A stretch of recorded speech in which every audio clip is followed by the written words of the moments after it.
बाद इनके दान पत्र में जो रजिस्ट्री हुई थी उसका प्रमाणीकरण हो गया था। हमारे विरोध को जेन्युइन मानते हुए तत्कालीन तहसीलदार ने उसको खारिज किया है। इसमें हम गए, क्या देखे आपने? वहाँ पर हजारों की संख्या में थे, तो जो हमारे प्रदीप भाई का कपड़ा फाड़ दिए। मैं थोड़ी पीछे थी, इस बहन के स्कूटी में चढ़ गया तो लड़का बार बार इसकी स्कूटी से वो पीछे लौटते हैं। तो मैं प्रशासन से ये मांग करती हूँ कि या तो प्रशासन तोड़ दे या सारे हिंदू संगठन मिलकर कार सेवा करेंगे। फिर जिम्मेदार पूछो तो बोलते हमारी बीमारी ठीक हो गई। अरे इनका पोप घुटने की तकलीफ के कारण व्हील चेयर में मर गया, उसका घुटना ठीक नहीं कर पाया। ये हिंदुओं की बीमारी ठीक कर दे, कैंसर HIV ठीक कर रहे, करोड़ों रुपया गवर्नमेंट का खर्चा हो रहा है तुम्हारा। इनको ट्रेनिंग दी जाती है, कहीं भी कोई हिंदू संगठन आता है महिलाएं आगे हो जाए, हमको मारे। अब तो प्रूफ तो दे, सबूत पे चलता है कानून। ये सब हम लोग ये बोलते हैं कि शिवलिंग में जल चढ़ा के ये राउंड राउंड घूमते हैं, वहाँ पे सात परिक्रमा करते हैं इन लोग की, जैसे वहाँ मुराद, और शिवलिंग को भी गाली दी है उन्होंने वहाँ पे। नहीं ऐसा करे। तो आपको कैसे पता चला कि जो फरहार जिसको बताया जा रहा है वो उस चर्च पर मौजूद है? क्योंकि उस चर्च के मालिक वही दोनों पति पत्नी हैं। वहाँ जब पड़ोसियों ने हमें बताया तो हम गए। उसके पहले ये लोग इतने उग्र हो गए कि हमारे भाइयों के ऊपर ये लोग बड़ा सा पत्थर लेके दौड़ने लगे। और बबली बहन का आप देख लीजिए वो वीडियो, वो एक लड़का आया और इनके मुंह के ऊपर मोबाइल रख दिया है और इनके गाड़ी को हिला रहा है वो। अब मुझे आप बहुत अच्छे लगे का मतलब भाई साहब आप बहुत खुले विचार के हैं, मुझे बहुत अच्छा लगे आपकी बात। अगर धर्मांतरण नहीं। नमस्कार, आप देख रहे हैं VLC न्यूज़। इस वक्त हम दुर्ग के कलेक्ट्रेट परिसर पर मौजूद है, जहां पर हम आपको बता दें कि पिछले रविवार को जो है अवैध चर्च इस शब्द के नाम से जो है बहुत ही बवाल जो शहर में देखने को सुनने को मिला। फिर से एक बार धर्मांतरण या फिर अवैध चर्च की बात जो है शहर में सामने आ रही है। तो क्या है पूरा मामला, इससे जो है इस वक्त जो है हिंदू संगठन के लोग यहाँ पहुँचे हुए हैं। अवैध चर्च के बारे में आप लोग D-Mart के पास गए थे, जो फुलगांव चौक पर स्थित है। जो वहाँ का माहौल है फिर से एक बार विचारणीय हो गया था। क्या हुआ था रविवार को? वहाँ हजारों की संख्या में थे वो लोग, एक दो नहीं हजारों की संख्या में थे और सबके सब हिंदू हैं। किसी ने भी कलेक्ट्रेट में आवेदन नहीं दिया है कि हम धर्म परिवर्तन कर रहे हैं करके, और सारे हिंदू हैं। और वहाँ जब पड़ोसियों ने हमें बताया तो हम गए। उसके पहले ये लोग इतने उग्र हो गए कि हमारे भाइयों के ऊपर ये लोग बड़ा सा पत्थर लेके दौड़ने लगे। और बबली बहन का आप देख लीजिए वो वीडियो, वो एक लड़का आया और इनके मुंह के ऊपर मोबाइल रख दिया है और इनके गाड़ी को हिला रहा है वो। और उसके बाद वो लड़की बोलती है कि हमारे ऊपर छेड़छाड़ हुआ है करके। अरे वो लोग क्या स्वर्ग से उतरे अप्सरा है जिसको हमारे भाई लोग हर संडे छेड़ने जाते हैं? और छेड़छाड़ तभी होता है जब बजरंग दल वाले या कोई भी हिंदूवादी संगठन जाता है, तभी उनको छेड़ता है। जब तक वो लोग हिंदू धर्म में रहते हैं उनको कोई नहीं छेड़ता है। और वो चर्च जो है वो अवैध है। जब हम अपना घर बनाते हैं तो टाउन एंड कंट्री प्लानिंग में नहीं रहता, तो निगम कभी भी आके तोड़ देता है हमारे खुद के जगह को। और उन लोग तो इतने सारे अवैध तरीके से और जगह को बढ़ा लिए हैं, फिर क्यों उसको आज तक से उसके ऊपर क्यों उचित कार्रवाई नहीं हो रही, मुझे समझ नहीं आ रहा है। 2 साल से हम लोग संघर्षरत हैं मगर नतीजा कुछ भी नहीं निकल रहा है। ढांक के 3 बात होता है, फिर 4 कदम चलते हैं, 6 कदम पीछे लौटते हैं। तो मैं प्रशासन से ये मांग करती हूँ कि या तो प्रशासन तोड़ दे या सारे हिंदू संगठन मिलकर कार सेवा करेंगे। फिर जिम्मेदारी प्रशासन की हो। चर्च जो है प्रार्थना का स्थान होता है, तो अवैध है, इसके बारे में आपको कैसे पता चला कि चर्च अवैध है? कैसे पता नहीं चलेगा दीदी? बिना निगम से परमिशन लिए कोई नहीं बनाता है। जब एक मदरसा भी खोलते हैं, स्कूल खोलते हैं, स्कूल तो विद्या का मंदिर है, बिना परमिशन का BSP तुरंत तोड़वा देता है, निगम तुरंत तोड़वा देता है। कैसे पता नहीं चलेगा? हमको पता है, हमने वहाँ पर RTI में निकाला है कि उसका कोई ना ही परमिशन है चर्च का, ना ही उस जगह का कोई टाउन एंड कंट्री प्लानिंग से पास हुआ है। जी, आपके साथ क्या हुआ था वहाँ? जब हम लोग वहाँ गए, हम लोग कम से 100 मीटर की दूरी में ही थे। वो दौड़ के हमारे तरफ आए और हम ही लोगों को गाली देने लगे, हमारे भगवान को भी गाली देने लगे। और हम लोग ये बोलते हैं कि शिवलिंग में जल चढ़ा के ये राउंड राउंड घूमते हैं, वहाँ पे सात परिक्रमा करते हैं इन लोग की, जैसे वहाँ मुराद, और शिवलिंग को भी गाली दी है उन्होंने वहाँ पे। और ये लोग हम ही लोगों को छेड़ गए, बोलते हैं कहाँ छेड़े हम इनसे, ये तो हमारे पास है, हम तो उनके पास जाके उनको छेड़ने नहीं गए थे। जैसा आप बता रहे हैं कि आप लोग वहाँ गए थे।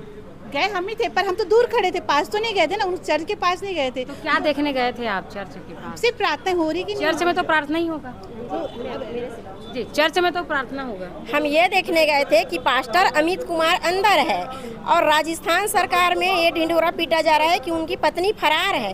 तो हम उनकी पत्नी का पता करने गए थे कि वाकई में वो फरार है कि नहीं, वो चर्च में प्रेयर करा रही। हम सिर्फ ये देखने गए थे पास्टर अमित कुमार खोबरागढ़े, जो खोबरागढ़े आज तक अपना सरनेम नहीं बदला, आज तक अपना नाम नहीं बदला, हमारा धर्म छोड़ दिया, मगर वो लोग हमारे जूठन हैं, आज भी उधार के जीवन जी रहे हैं, आज भी हमारे हिंदुओं का नाम रखते हैं, हिंदुओं का सरनेम रखते हैं। तो हम उसकी पत्नी दीपिका को देखने गए थे। तो आप जो फुलगांव चौक के पास जो डी मार्ट है वहाँ पर जो चर्च है जिसको आप अवैध बता रही हैं, तो क्या आप यही पता करने गई थी वहाँ पर? जी, हम यही पता करने गए थे कि सच में उनकी पत्नी कहीं जैसे वहाँ पर कह रहे हैं कि वो फरार है, तो फरार है कि नहीं, ऐसा करके। तो आपको कैसे पता चला कि जो फरार जिसको बताया जा रहा है वो उस चर्च पर मौजूद है? क्योंकि उस चर्च के मालिक वही दोनों पति पत्नी हैं।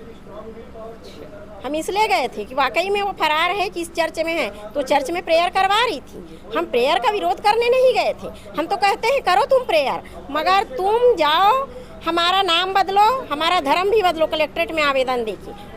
हमको ऐसे दोगले कड़ी कानून भी तो इस पर आ गया है। तो कानून कितना भी कानून से भय डर किसी को? उनको कोई डर नहीं लगता दीदी, क्योंकि हिंदू चुप बैठा है। जब तक हिंदू जागृत नहीं होगा तब तक इनको कोई डरने वाले नहीं है ये। और कड़ी कानून है, पर कानून पर कार्रवाई कहाँ हो रही है? हम तो शिकायत करते करते कितने सालों से शिकायत कर रहे हैं, 6 महीने बांध के बाद ये लोग फिर उग्र हो जाते हैं। अभी आप लोग क्या चाह रहे हैं? अभी आप दुर्ग कलेक्ट्रेट पहुँचे हुए हैं, क्या चाह रहे हैं आप?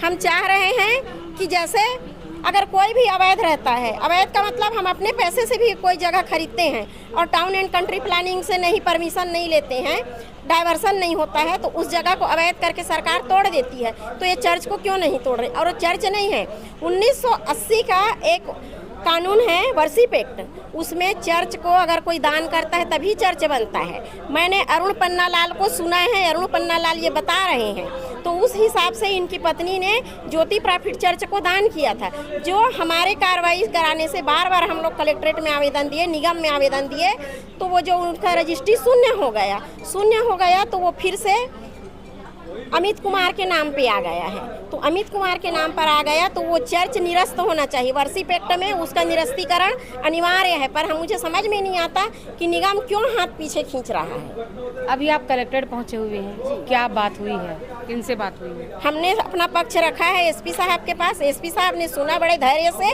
और हम धन्यवाद देंगे जिस तरीके से उन्होंने सुना, हमें बड़ी खुशी हुई। उन्होंने हमारी एक एक बात को ध्यान से सुना और हमें उम्मीद है कार्रवाई होगी। और उन्होंने कलेक्टर साहब से मिलने के लिए कहा है, पर कलेक्टर साहब अभी थे नहीं, पर कार्रवाई होगी दीदी, हमको उम्मीद है। तो आप प्रूव कर सकती हैं कि वो जो चर्च है वो अवैध है? बिल्कुल प्रूफ कर सकते हैं दीदी। चर्च बनाने के लिए परमिशन का अनिवार्य बहुत जरूरी है, परमिशन लेना। वहाँ निगम से कोई परमिशन नहीं है। आप रविवार को स्वयं गई थी वहाँ? हाँ, हम गए। क्या देखे आपने? वहाँ पर हजारों की संख्या में थे, तो जो हमारे प्रदीप भाई का कपड़ा फाड़ दिए।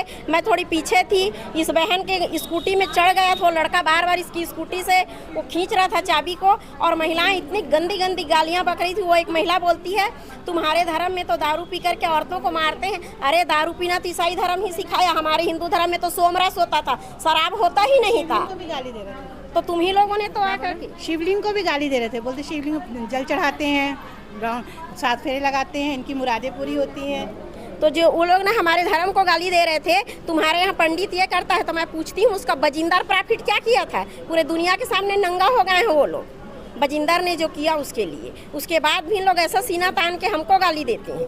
तो ये लड़ाई आप लोग कब तक लड़ते रहेंगे? हमारे शरीर में जब तक जान रहेगा तब तक लड़ेंगे दीदी, कि हम उधार के 500 रुपया के रोजी में नहीं आते हैं। इसलिए हम लोग 10 लोग ही आते हैं, जो रोजी में आते हैं ना वो हुजूम लेके आते हैं। का नाम भी भीमा, उनकी माताजी ने भीमा शंकर के नाम पे रखा था, ना कि किसी सोरस के नाम पे रखा था। जी, आप काफी उत्तेजित हो गए हैं। मैं उत्तेजित होंगी, मैं भी एक बहुजन समाज से हूँ, मगर मैं कट्टर सनातनी हूँ। मेरे शरीर में एक एक खून का एक एक कतरा रहेगा तब तक मैं सनातन की लड़ूंगी, क्योंकि हमारी साध्वी रीतांबरा भी बहुजन समाज से है, हमारी ज्योति प्रज्ञा भी बहुजन समाज से है, हमारे संत राजू दास बहुजन समाज से हैं। मैं ऐसे लोगों को नमन करती हूँ। सोरस को चमचों को मैं कोसों दूर रहती हूँ, और अपने बहुजन समाज से मैं निवेदन करती हूँ कि आप अपने लोगों के बीच में जाओ, विदेशी कभी हमारे नहीं हो सकते। ये सोरोस के लोग कभी हमारे नहीं हो सकते। बहन मायावती को किसने बचाया? अभी खड़े थे इतने लोग, क्यों खड़े होके नहीं बोले कि लालजी टंडन ने बचाया? हिम्मत नहीं है इन लोगों में कहने की। हिम्मत है तो बोल के बताएं किसने बचाया बहन जी को, नहीं तो बहन जी आज खत्म हो जाती। कांसीराम जी को किसने बचाया था मुलायम सिंह से? बताइए, उन ब्राह्मणों ने बचाया था। ब्राह्मणों को गाली देना इतना आसान है। मैं भी दलित नहीं हूँ, मैं एकदम अति पिछड़ा ओबीसी हूँ, लेकिन मैं ब्राह्मणों को कभी गाली नहीं देती हूँ। किसी को गाली देना आसान है, उनके रास्ते में चल के बताओ तुम। मुद्दा कहाँ से चर्च से शुरू हुआ था और मुद्दा राजनीति तक आ गया? राजनीति तक इसलिए आया दीदी क्योंकि उन्होंने बचाया, और आज जो मुझे इतना आगे लाए हैं मेरे संगठन में, ब्राह्मणों ने ही मुझे आज इतना आगे लाया है। आज दुर्ग कलेक्ट्रेट में बहुत सारे लोग पहुंचे हुए हैं। इसमें एक अकबर अली करके यहाँ पर शख्स हैं, वो कुछ कहना चाह रहे हैं। क्या कहते हैं? मैं सर मैडम यही कहना चाहता हूँ, ये जो धर्मांतर होता है, ये धर्मांतर बिल्कुल गलत बात है। जो आदमी बच्चा जब पैदा होता है तब से वो अपनी माँ की जन्मभूमि से होता है, वो हिंदू होता है, या उसको क्रिश्चियन बनाओगे तो क्या वो क्रिश्चियन समाज की इज्जत करेगा? नहीं करेगा। या बीच में कोई किसी भी धर्म का हो, जो बचपन से जो धर्म से पैदा होता है उसको कन्वर्ट करने की क्या ज़रूरत है? आज वैसे भी हिंदुस्तान में इतनी ज़रूरत ही नहीं है। अपने धर्म को आप अपना ही बचा लो तो और किसी और धर्म की जरूरत नहीं है। ये मानते हैं कि धर्मांतरण होता है? होता है कहते हैं, तो अभी तो मैंने जाके एग्जैक्ट तो देखा नहीं। अगर होता होगा दिखा रहा है तो मैं इसके बिल्कुल खिलाफ हूँ, क्योंकि जो इज्जत जो बचपन से नहीं मैं आप जवाब दे रहा हूँ। नहीं आप बिल्कुल गलत कह रहे हैं, आपको जवाब देना है। नहीं जो बचपन से जो होता है धर्मांतरण, तो ईसाई कहाँ से आए? तो वही तो बोल रहा हूँ, क्यों करना नहीं होता। और ये भाई साहब जो कह रहे हैं यहाँ पर धर्मांतरण होता होगा, ये कभी धरातल में गए नहीं है कि धर्मांतरण कहाँ पर? मैंने गया नहीं हूँ, लेकिन ये बता रहा हूँ कि नहीं होना चाहिए। मैं वही चीज के खिलाफ हूँ, धर्मांतर के खिलाफ हूँ मैं, क्योंकि जो बचपन से जो जिस धर्म में पैदा होता है वो बाद में अगर जवानी में दूसरा धर्म करेगा, वो क्या दूसरे की इज्जत धर्म की इज्जत करेगा? लेकिन एक खान होने के बावजूद, एक मुस्लिम समुदाय के होने के बावजूद वो इस बात को मान रहे कि होता है धर्मांतरण होता है भाई साहब। अगर नहीं होता तो कितने आए थे मुस्लिम, आप मुझे बता दीजिए। आप बहुत मुझे आप बहुत अच्छे लगे, का मतलब भाई साहब आप बहुत खुले विचार के हैं, मुझे बहुत अच्छे लगे आपकी बात। अगर धर्मांतरण नहीं होता तो भारत मतलब यहाँ इतने जो करते हैं ना, बचपन से जो आदमी जिस धर्म में पैदा हुआ, अचानक उसको जवानी में उसको धर्मांतर करोगे, वो उस धर्म की क्या इज्जत करेगा? वो क्या इज्जत करेगा? वो चाहे वो लड़की हो चाहे लड़का हो, चाहे शादी होती हो, एक दूसरे की शादी हो, तो क्या जैसे आज वो जिस धर्म से गई है वो दूसरे धर्म में, वो उस भगवान की क्या इज्जत करेगी? वो उस धर्म की कोई इज्जत नहीं कर सकती वो, क्योंकि उसको फिर से वो 18 साल तक वो किसी धर्म में रही, फिर 18 साल कोई और भगवान की उसको जाना है, उसकी कुछ पूजा नमाज जो भी करना है वो ढंग से उस तरह से नहीं कर पाएगी वो। तो ऐसा नहीं करना चाहिए। अपने धर्म में इतनी बचा लो कि खुद अपने इतना धर्म इतना बड़ा है, सबका धर्म इतना बड़ा है कि अपने अपने में जी लो, तो उतना टाइम ही नहीं कि दूसरे के धर्म के चक्कर में पड़ो करके। ये मेरा कहने का मतलब है, बस इसीलिए। एक मिनट खान साहब, आपने देखे कि कितनी सरलता से इन्होंने, जो मुस्लिम समुदाय के जो एक व्यक्ति है, उन्होंने कितने सरलता से इस बात को बोले हैं कि धर्मांतरण अगर हो रहा है तो उसका मुद्दा क्या होता है, और जो जिस धर्म में जन्म लिया है वो उसी धर्म में रहे। धर्मांतरण अगर होता है तो उसके बारे में कितने अच्छे से सटीक बात किए हैं। बातें थोड़ी सी दोनों के बीच में, एक हिंदू पक्ष और भाई साहब के बीच में थोड़ा सा बात जो है ऊपर नीचे हो रहा था, लेकिन आपस में लोग इस बात को संभाल लिए। लेकिन एक बात यह है कि धर्मांतरण नहीं होना चाहिए, इनका मुख्य उद्देश्य यही कहना है, क्योंकि जो बचपन से जिस पैदा होता है, 18 साल के बाद 20 साल के बाद उसको दूसरे किसी लालच में या किसी में जाता है, वो उस लालच में जाके धर्मांतरण करता है, वो क्या भगवान की इज्जत करेगा, चाहे वो किसी भी धर्म का आदमी हो। मेरा कहने का मतलब ये है। बहुत बढ़िया, बहुत बढ़िया। जो बयान है उसका स्वागत करती हूँ। उन्होंने इस बात को बिल्कुल सही कहा कि जो दूसरे के धर्म में, जो अपनी माँ का नहीं हो सकता, आचार्य महावीर प्रसाद द्विवेदी ने कहा है, अपनी माँ की सेवा शुश्रूषा छोड़कर जो व्यक्ति दूसरे की माँ का सेवा शुश्रूषा करता है, उससे बड़ा पापी और अभागा कोई नहीं हो सकता दुनिया में। तो ये पापी है और अभागा है, दोनों है। जी प्रफुल्ल भैया, क्या है पूरी मामला और क्या इसके गहन आपने इसका जो है जानकारी लिए हैं? क्या लगता है, हर कोई बोल रहा है कि चर्च अवैध है, चर्च अवैध है, पूरी प्रक्रिया बताइए, क्या हुआ था? वो मामला अवैध ढांचे का है, ना चर्च है ना वो हाउस है। आप मेरे को बताओ, आप कहीं भी ज़मीन खरीद रहे हो, प्लाट खरीद रहे हो, तो टाउन एंड कंट्री प्लानिंग से जगह अप्रूव होना चाहिए। वो अवैध प्लाटिंग में खरीदा गया, फिर बनाने के पहले नक्शा पास कराओगे, वो नक्शा पास नहीं है। उसके बाद में हमारे विरोध के बाद 2 साल पहले इन्होंने ज्योति प्रोफेटिक चर्च के नाम से डोनेट कर दिया।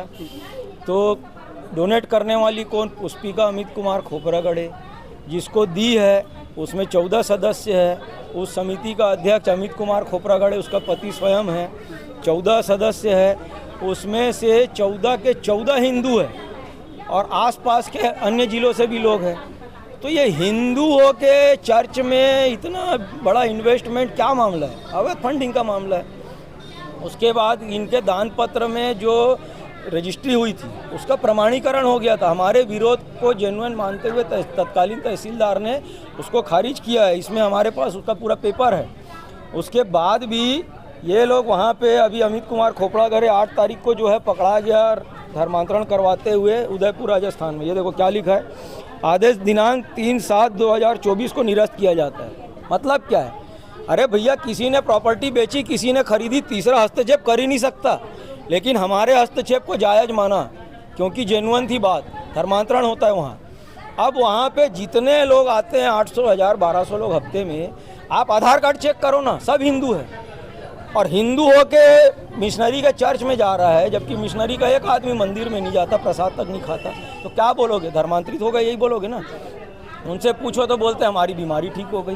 अरे इनका पोप घुटने की तकलीफ के कारण व्हील चेयर में मर गया, उसका घुटना ठीक नहीं कर पाए। ये हिंदुओं की बीमारी ठीक करते हैं, कैंसर HIV ठीक कर रहे हैं। करोड़ों रुपया गवर्नमेंट का खर्चा हो रहा है, तुम बचा दो, इतनी तो देश सेवा कर दो। तुम्हारे पास ऐसा कोई दिव्य जल, कोई जड़ी बूटी है तो जहाँ वास्तव में मरीज है वहाँ नहीं जाएंगे। ये भोले वाले हिंदुओं को जो है, कई लोग डॉक्टर के पास ले जाने के बजाय चर्च में ले गए, उनके घर के लोग ज़्यादा बीमार हुए और मर गए। ऐसी कई घटना है।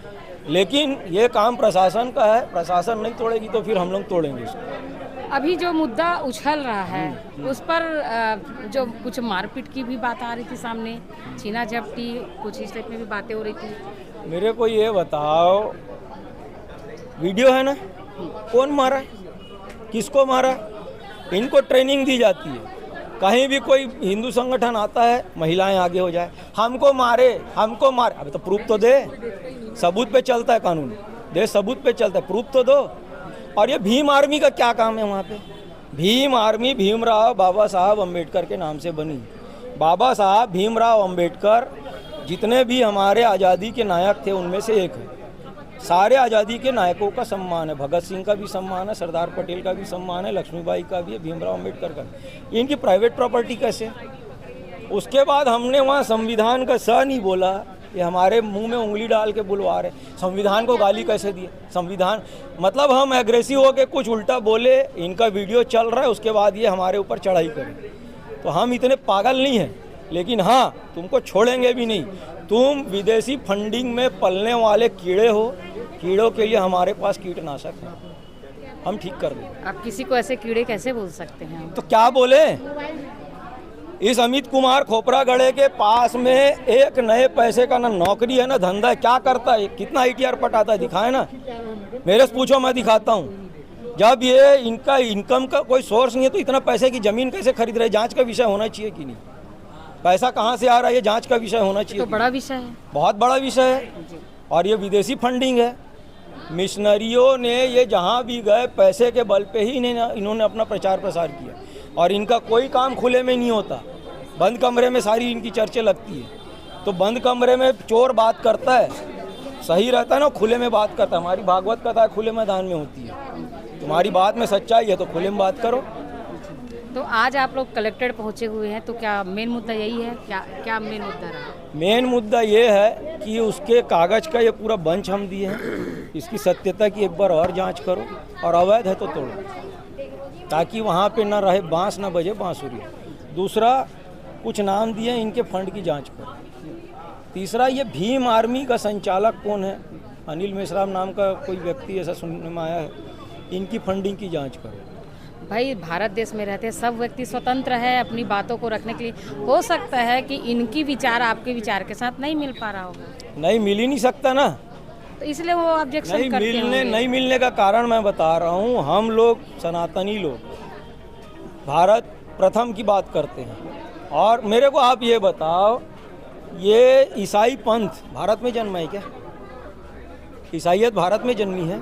तो ईसाइयत को मानने वाला व्यक्ति भारत में रह सकता है, रोजगार कर सकता है, लेकिन वो कभी भी भारत भूमि के प्रति समर्पित नहीं हो सकता। 300 साल गुलाम किसने बनाया?